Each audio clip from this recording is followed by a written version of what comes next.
रानो चिड़िया उड़ती जाए फुर फुर फुर। सुंदरवन के हरे भरे जंगल में स्वतंत्रता दिवस की तैयारियां चल रही थी, जहां मेहनती और दयालु रानो चिड़िया हर साल की तरह बच्चों के लिए सुंदर तिरंगे गुब्बारे बेचकर अपने परिवार का गुजर बसर करती थी। अरे वाह रानो बहन, आज तो तुम्हारे तिरंगे गुब्बारे पूरे जंगल में सबसे सुंदर चमक रहे हैं। देखना, आज 15 अगस्त पर सारे बच्चे तुम्हारी ही दुकान पर आएंगे। हाँ बस भाई, ऊपर वाले से यही दुआ है कि आज सारे गुब्बारे बिक जाएं। मेरे घर में राशन खत्म हो चुका है और बच्चों ने कई दिनों से पेट भरकर खाना नहीं खाया है। अगर आज कमाई अच्छी हो गई तो मैं उनके लिए शाम को कुछ अच्छा खाने को ले जाऊंगी। दूसरी तरफ चालाक कालू कौवा अपनी दुकान पर बैठा बैठा रानो की सफलता और कमाई देखकर जलन से जल रहा था। बड़े आए राशन और बच्चों की खुशियों के सपने देखने वाले। ए रानो, बहुत उड़ रही है ना तू इन 2-4 गुब्बारे के दम पर। सोच रही है कि सारा बाजार आज तेरे कदमों में होगा। कालू भाई, मैंने आपका क्या बिगाड़ा है? आज आजादी का इतना बड़ा दिन है, फिर भी आपके दिल में मेरे लिए इतनी करवाहट क्यों है? मैं तो बस अपनी मेहनत की रोटी कमाना चाहती हूँ ताकि मेरे बच्चे भूखे ना सोएं। अपनी लाचारगी का रोना मेरे सामने मत रो रानो। तेरी ये झूठी सादगी मुझे अच्छे से समझ आती है। तू हर साल सारा मुनाफा खुद हड़प लेती है और मेरी दुकान वीरान पड़ी रहती है। देखना, आज मैं तेरे चेहरे की ये मुस्कान और तेरे ये गुब्बारे दोनों छीन लूंगा। तभी उल्लू बाबा गुब्बारे के गुच्छे के सामने आकर ढाल बनकर खड़ा हो जाते हैं। शर्म करो कालू, एक तरफ ये बेचारी मेहनत करके अपने बच्चों का पेट पाल रही है और तुम जलन में अंधे होकर इसे बद्दुआएं दे रहे हो। ईर्ष्या से कभी किसी का पेट नहीं भरता। अगर आपको लगता है कि मेरी वजह से आपकी दुकान नहीं चलती कालू भाई, तो ईश्वर करे आज भगवान आपको मुझसे भी ज्यादा दे, लेकिन किसी गरीब की मेहनत पर जलने से किसी का भला नहीं होता। 15 अगस्त की सुबह सूरज की पहली किरण के साथ ही रानो चिड़िया अपने घोंसले के बाहर तिरंगे गुब्बारों का बड़ा सा गुच्छा बांध रही थी। उसके चेहरे पर एक प्यारी सी मुस्कान थी। तभी उसका पुराना दोस्त नटखट और हंसमुख तोता मिट्ठू तोता उड़ता हुआ वहाँ पहुँचा। अरे वाह रानो बहन, सुबह सुबह ही इतनी जबरदस्त तैयारी। आज तो पूरे सुंदरवन में बस तुम्हारा ही जलवा होने वाला है। धन्यवाद मिट्ठू भाई। आज 15 अगस्त का बड़ा ही पावन दिन है। मैंने सोचा कि आज तड़के उठकर सारे गुब्बारे तैयार कर लूं ताकि बाजार सजने से पहले मैं मुख्य चौराहे पर पहुंच सकूं। बस ऊपर वाले से यही दुआ है कि आज कुछ अच्छे पैसे कमा लूं ताकि घर का राशन आ सके और बच्चों के लिए नए कपड़े ले सकूं। अरे रानो बहन, तुम चिंता बिल्कुल मत करो। तुम्हारी ईमानदारी और मेहनत रंग जरूर लाएगी। चलो, अकेले अकेले इतना बड़ा गुच्छा उठाकर कहाँ जाओगी? रास्ते में अपना मित्र बंटी कबूतर भी मिल जाएगा। हम सब साथ मिलकर बाजार चलते हैं। उसी समय बंटी कबूतर भी वहाँ आ पहुँचा। उसके हाथ में राष्ट्रीय ध्वज की छोटी छोटी झंडियाँ थीं। अरे वाह, क्या बात है रानो चिड़िया, तुम्हारे गुब्बारे देखकर तो मेरा दिल खुश हो गया। देखो तो सही, आज तो पूरा जंगल तिरंगे के रंग में रंगा हुआ लग रहा है। हवा में भी एक अजीब सी देशभक्ति की महक है। हाँ बंटी भाई, आज का दिन ही ऐसा है, खुशी और आजादी का दिन। चलो दोस्तों, अब देर मत करो, बाजार में भीड़ बढ़ने लगी होगी। रानो चिड़िया, मिट्ठू तोता और बंटी कबूतर बाजार के मुख्य चौराहे की ओर बढ़ चले। बाजार में तरह तरह के फल, मेवे और सजावटी सामान की दुकानें सजी हुई थीं। रानो ने चौराहे के सबसे प्रमुख मोड़ पर अपनी गुब्बारों की दुकान लगाई। देखते ही देखते नन्हे मुन्ने पक्षियों का जमावड़ा रानो की दुकान पर लगने लगा। वहीं दूसरी ओर चौराहे के कोने में कालू कौवे ने भी प्लास्टिक के बासी फूलों और सड़े हुए मेवों की दुकान लगा रखी थी, लेकिन उसकी दुकान पर एक भी ग्राहक नहीं आ रहा था। हाँ, देखो तो इस मामूली सी रानो चिड़िया को, कैसे इतरा इतरा कर गुब्बारे बेच रही है। सारा बाजार इसके पीछे पागल हुआ जा रहा है। बच्चे भी इसी की तरफ दौड़े चले आ रहे हैं। मेरी दुकान पर कोई झांकने तक नहीं आता। क्या कमी है मेरी दुकान में? अगर ऐसा ही चलता रहा तो आज रात मुझे भूखे पेट ही सोना पड़ेगा। नहीं, मैं इस रानो चिड़िया को इतनी आसानी से पैसे नहीं कमाने दूंगा। मुझे कुछ न कुछ खुराफात करनी ही पड़ेगी। कालू कौवे की नीयत पूरी तरह खराब हो चुकी थी। वो जानता था कि सीधे साधे तरीके से वो रानो का मुकाबला नहीं कर सकता, इसलिए उसने एक घटिया योजना बनाई। रानो खुशी खुशी बच्चों को गुब्बारे थमा रही थी और पैसे अपनी पोटली में रख रही थी। रानो आंटी, मुझे वो सबसे बड़ा हरा और नारंगी गुब्बारा चाहिए। ये लीजिए 10 रुपए। ये लो बेटा, आराम से पकड़ना, कहीं उड़ न जाए। स्वतंत्रता दिवस मुबारक हो। अभी रानो चिड़िया उस बच्चे को गुब्बारा दे ही रही थी कि अचानक हवा में एक तेज आवाज हुई। धाए! एक सुंदर सा गुब्बारा अपने आप फट गया। अरे ये क्या हुआ? ये गुब्बारा अचानक अपने आप कैसे फट गया? पता नहीं मिट्ठू भाई, शायद हवा कुछ ज्यादा भर गई होगी या धूप की गर्मी से फट गया होगा। कोई बात नहीं, इत्तेफाक है, मैं दूसरा गुब्बारा दे देती हूँ। रानो चिड़िया ने बच्चे को दूसरा गुब्बारा दिया, लेकिन जैसे ही बच्चा 2 कदम आगे बढ़ा, अचानक धाए! एक और गुब्बारा फट गया। अरे भाई, ये तो बड़ा अजीब हो रहा है। दूसरा गुब्बारा भी फट गया। हवा भी इतनी गर्म नहीं है और ना ही धूप तेज है। रानो बहन, गुब्बारे तो बहुत अच्छी क्वालिटी के थे ना? हाँ बंटी भाई, मैंने अपने हाथों से अच्छी क्वालिटी की रबर से इन्हें बनाया था। मुझे खुद समझ में नहीं आ रहा कि ये क्या हो रहा है। तभी दूर कोने में बैठा कालू कौवा मन ही मन खिसियानी हंसी हंस रहा था। उसके पास एक छोटा सा तीखा कांटा था, जिसे वो अपनी चोंच में छुपाकर भीड़ भाड़ का फायदा उठाकर चुपके से गुब्बारों की तरफ फेंकता और गुब्बारे फोड़ देता। मजा आ गया। फूटो फूटो, सारे गुब्बारे फूट जाओ। अब देखता हूँ ये रानो चिड़िया कैसे पैसे कमाती है और कैसे इसके ग्राहक रुकते हैं। जब सारे गुब्बारे फूट जाएंगे तो सब भाग जाएंगे। रानो चिड़िया की दुकान पर अफरा तफरी मचने लगी। एक के बाद एक तीसरा, चौथा और 5वां गुब्बारा भी धाए धाए करके फटने लगा। मम्मी, मुझे यहाँ से ले चलो। यहाँ तो सारे गुब्बारे अपने आप ही फट रहे हैं। मुझे बहुत डर लग रहा है। हाँ बेटा, चलो यहाँ से। रानो चिड़िया के गुब्बारे शायद कमजोर है या फिर इसमें कोई भूत प्रेत का चक्कर है। चलो यहाँ से। ग्राहकों की भीड़ धीरे धीरे छटने लगी। वे डरकर पीछे हटने लगे। हे भगवान, ये आज मेरे साथ क्या हो रहा है? मेरी आधी मेहनत पानी में मिल गई। इतने सारे गुब्बारे मुफ्त में ही नष्ट हो गए। अगर ऐसे ही गुब्बारे फटते रहे तो मैं बच्चों के लिए राशन कहाँ से खरीदूंगी? आज तो स्वतंत्रता दिवस का पवित्र दिन है। आज के दिन मेरे साथ ऐसा क्यों हो रहा है?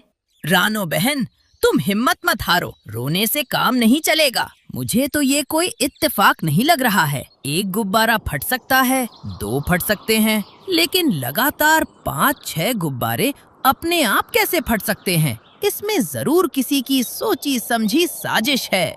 मिट्ठू बिल्कुल सही कह रहा है रानो बहन। कोई न कोई छुपा रुस्तम यहाँ खेल खेल रहा है। तुम शांत रहो, हम दोनों अपनी आंखें खुली रखते हैं और देखते हैं कि ये माजरा क्या है। मिट्ठू तोता और बंटी कबूतर ने चालाकी से काम लिया। वे रानो की दुकान के पास एक ऊंची पीपल की डाल पर जाकर बैठ गए और चारों तरफ अपनी पैनी नजरें दूरबीन से दौड़ाने लगे। बाजार में चहल पहल जारी थी। रानो चिड़िया बचे हुए गुब्बारों को संभालने की कोशिश कर रही थी। तभी मिट्ठू तोते की नजर झाड़ियों के पीछे छिपे कालू कौवे पर। कालू कौवा अपनी चोंच में एक बबूल का तीखा कांटा दबाए हुए था। वो रानो की नजर हटते ही गुब्बारों पर निशाना साधने ही वाला था। बंटी, जरा नीचे झाड़ियों की तरफ देख। वो कालू कौवा वहाँ क्या कर रहा है? उसकी चोंच में देख क्या है? अरे बाप रे, उसके पास तो बबूल का तीखा कांटा है। वो देखो, वो गुब्बारे पर निशाना लगा रहा है। इससे पहले कि कालू कौवा अगला कांटा फेंकता, मिट्ठू तोते ने ऊपर से सन से छलांग लगाई और कालू कौवे के सिर पर अपनी चोंच से जोरदार प्रहार कर दिया। उफ, मेरी खोपड़ी, ये किसने मारा रे? कालू कौवे की चोट से वह तीखा कांटा छूटकर नीचे गिर गया। मिट्ठू तोते और बंटी कबूतर ने उसे रंगे हाथों दबोच लिया। आ गया ऊंट पहाड़ के नीचे। देखो रानो बहन, देखो जंगल के पक्षियों, ये रहा असली गुनहगार, यही नीच और ईर्ष्यालु कालू कौवा तुम्हारे गुब्बारे फोड़ रहा था। हाँ, हमने अपनी आंखों से देखा। ये झाड़ियों में छिपकर बबूल के कांटों से रानो बहन के गुब्बारों पर निशाना साध रहा था, ताकि रानो का नुकसान हो जाए और कोई उससे गुब्बारे ना खरीदे। बंटी कबूतर बाजार के हंगामे को देखकर फौरन सीटी बजाते हुए जंगल के पुलिस चौकी की तरफ उड़ता है। वो जंगल पुलिस को पूरी बात बताता है।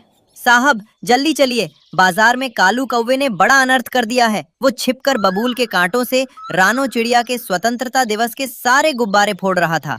चल कालू, तेरी चालबाजियों का समय खत्म हुआ। आज तुझे चील दादा के सामने अपने जुर्म का हिसाब देना ही पड़ेगा। पुलिस वाला कालू कौवे को पंखों से दबोच लेता है और हथकड़ी लगाकर चील दादा के बरगद वाले दरबार की तरफ ले जाता है। धिक्कार है तुम पर कालू कौवे। स्वतंत्रता दिवस जैसे पवित्र पावन अवसर पर तुमने ऐसी नीच हरकत की। एक गरीब और मेहनती रानो चिड़िया की रोजी रोटी पर लात मारने की कोशिश की। ऐसे अपराधी को इस जंगल में रहने का कोई हक नहीं है। तुम्हें इस जंगल से देश निकाला दिया जाता है। हाँ चील दादा, इस दुष्ट कौवे को कड़ी से कड़ी सजा मिलनी ही चाहिए। इसने हमारे बच्चों को डराया और बेचारी रानो का इतना भारी नुकसान कराया। मुझे माफ कर दो, मुझे माफ कर दो चील दादा। मुझसे बहुत बड़ी भूल हो गई। रानो बहन, मुझे माफ कर दो। मेरी दुकान पर कोई ग्राहक नहीं आ रहा था और तुम्हारी दुकान पर इतनी भीड़ देखकर मुझसे बर्दाश्त नहीं हुआ। ईर्ष्या और जलन में अंधा होकर मैंने ये पाप कर दिया। मुझे अपने किए पर बहुत पछतावा हो रहा है। सभी पक्षी कालू कौवे को जंगल से निकालने और जेल में डालने की मांग कर रहे थे, लेकिन रानो चिड़िया का दिल बहुत दयालु था। चील दादा, रुक जाइए, कृपया पुलिस से कहिए कालू भाई को छोड़ दे। कालू भाई ने जो किया वो बहुत गलत था, लेकिन आज स्वतंत्रता दिवस का दिन है। फिर इसे क्या सजा मिलनी चाहिए, तुम ही बताओ। ये दिन नफरत फैलाने या सजा देने का नहीं, बल्कि दिलों को जोड़ने और माफ करने का दिन है। हसद और जलन से कभी किसी का भला नहीं होता। कालू भाई, अगर तुम ईमानदारी से मेहनत करते तो लोग तुम्हारी दुकान पर भी आते। रानो बहन, मैंने तुम्हारा इतना बड़ा नुकसान किया, तुम्हारे सारे गुब्बारे फोड़ दिए, फिर भी तुम मुझे सजा से बचा रही हो। मुझे अपनी हरकत पर बेहद शर्मिंदगी हो रही है। मैं कांपते हाथों से कसम खाता हूँ कि आज के बाद कभी किसी से ईर्ष्या नहीं करूँगा और ईमानदारी से मेहनत करूँगा। कोई बात नहीं कालू भाई, इंसान हो या पक्षी, गलतियाँ सबसे होती हैं। सच्ची आज़ादी वही है जो हमें अपनी बुराइयों और ईर्ष्या से आज़ाद करे। चील दादा, कृपया इन्हें माफ़ कर दीजिए। आओ कालू भाई, आज के दिन हम सब मिलकर खुशियाँ मनाते हैं। तुम रोना बंद करो और बाजार चलकर मेरी मदद करो। रानो चिड़िया की इस महानता और दयालुता को देखकर पूरे जंगल के पक्षियों ने तालियों की गड़गड़ाहट से आसमान गुंजा दिया। रानो बहन, मुझे भी मौका दो। मैं तुम्हारे बचे हुए गुब्बारों को बेचने में तुम्हारी मदद करूंगा और जो गुब्बारे मैंने फोड़े हैं उनके पैसे भी मैं अपनी मेहनत से चुकाऊंगा। वाह रानो बहन, वाह! तुम्हारी अच्छाई ने आज एक बुरे कौवे को भी अच्छा पक्षी बना दिया। यही तो हमारी आजादी का असली संदेश है। अरे भाइयों और बहनों, अब देर किस बात की? आओ सब मिलकर रानो बहन के सारे गुब्बारे खरीदते हैं और जश्न आजादी मनाते हैं। देखते ही देखते पूरे बाजार के पक्षी रानो चिड़िया की दुकान पर उमड़ पड़े। नन्हे पक्षियों ने हाथों में तिरंगे गुब्बारे थाम लिए। स्वतंत्रता दिवस अमर रहे, 15 अगस्त जिंदाबाद, आपसी भाईचारा और एकता जिंदाबाद। शाम ढलते ढलते रानो चिड़िया के सारे गुब्बारे बिक चुके थे। उसकी मेहनत रंग लाई थी और उसके पास बच्चों के राशन के लिए पर्याप्त पैसे आ गए थे। लेकिन सबसे बड़ी जीत ये थी कि आज ईर्ष्या पर ईमानदारी और नफरत पर प्यार की जीत हुई थी। सुंदरवन के आसमान में उड़ते तिरंगे गुब्बारे इस बात की गवाही दे रहे थे कि जहाँ मेहनत, ईमानदारी और माफ करने का जज्बा हो, वहाँ हमेशा खुशियों की ही जीत होती। एक भयानक तूफान तूफान ने रानो चिड़िया का आशियाना उजाड़ दिया। बेघर होकर भटकते हुए रानो को जंगल में एक जादुई बोलने वाला नींबू का पेड़ मिला। रानो ने सालों उसकी सेवा की और जाते जाते उस बूढ़े पेड़ ने रानो को एक अनोखा इनाम दिया। रानो बेटी, ये जादुई नींबू का घर तुम्हारे अच्छे और साफ दिल का इनाम है। जब तक तुम्हारा दिल दूसरों के लिए धड़केगा, ये घर तुम्हारी रक्षा करेगा। पेड़ के जाने के बाद वो नींबू का घर रानो के जीवन की सबसे प्यारी निशानी बन गया। लेकिन जंगल के दूसरे छोर पर रहने वाला कालू कौआ इस बात से बहुत जलता था।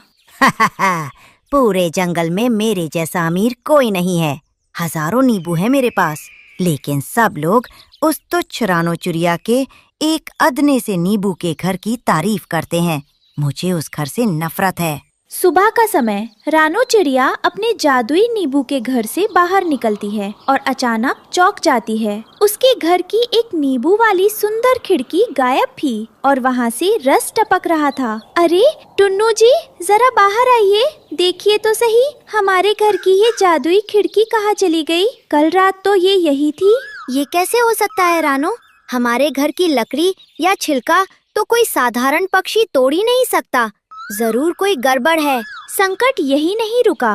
अगले दिन सुबह उठकर रानो ने देखा कि उसके घर के मुख्य दरवाजे का एक बड़ा हिस्सा गायब था और तीसरे दिन छत का एक पूरा कोना भी गायब हो चुका था। कोई चुपके से रात के अंधेरे में रानो के अनमोल घर के हिस्से चुरा रहा था। रानो पूरी तरह टूट गई और रोने लगी। अगर ऐसा ही चलता रहा तो मेरे बूढ़े दादा की ये आखिरी निशानी पूरी तरह खत्म हो जाएगी। हमें उस चोर को पकड़ना ही होगा।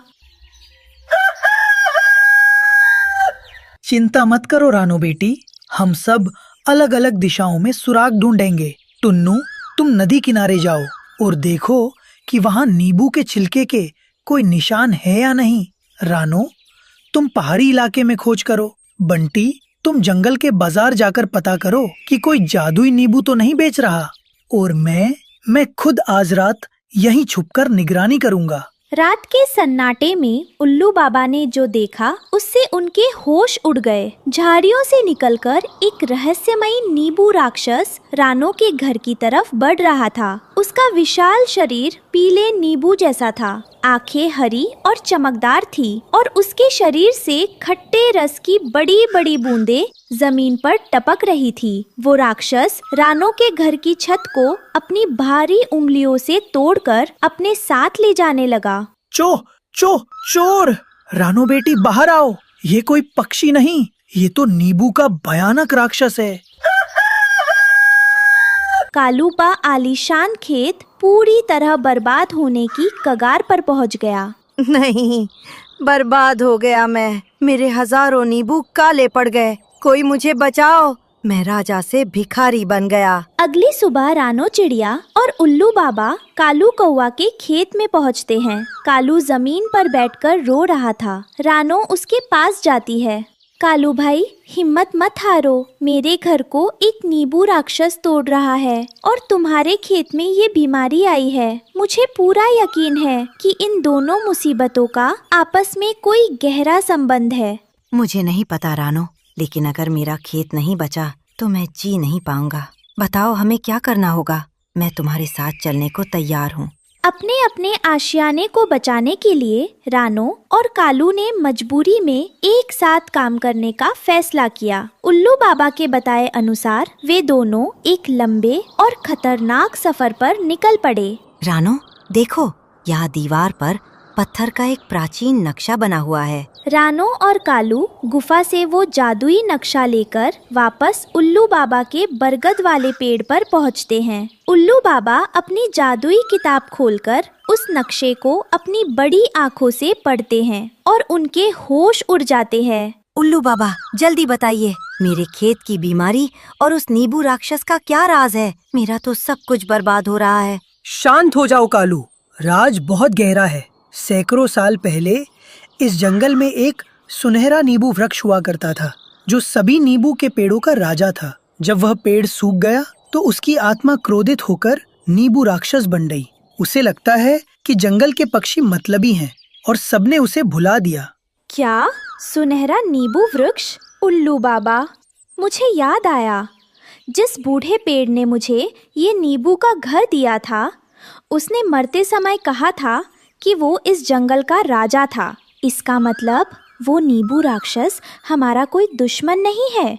वो तो उसी प्यारे बूढ़े पेड़ की दुखी आत्मा है जिसने कभी मेरी मदद की थी।